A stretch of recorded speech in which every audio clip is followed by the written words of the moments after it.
मराठीत नसलेले मराठी भाषेत वापरतो असे कुठले शब्द आहेत? पहिलं जे आक्रमण झालं मराठीवरती तर ते फारसी भाषेचं झालं. त्याच्यामुळे ते सगळे शब्द आपल्या भाषेमध्ये बेमालूमपणे घुसले. जमीन हा त्यांचा शब्द आहे, अमीर त्यांचा शब्द आहे, गरीब त्यांचा शब्द आहे, बायको त्यांचा शब्द आहे, चेहरा त्यांचा शब्द आहे, अबीर गुलाल मधला अबीर हा त्यांचा शब्द आहे, अंजीर त्यांचा शब्द आहे, अंगूर त्यांचा शब्द आहे. त्यातला अजून पुढचं सांगतो, पेशवे फारसी, फडणवीस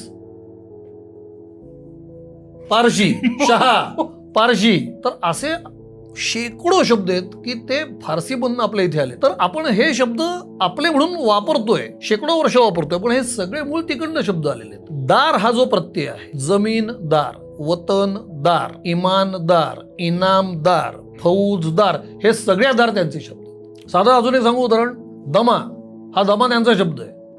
हो, आणि आता गंमत म्हणून सांगतो, सगळे दार त्यांचेच आहेत, कारण मिराजदार त्यांचा शब्द आहे. दमा त्यांचा शब्द आहे, मिराजदार त्यांचा शब्द आहे, दमा मिराजदार आपले.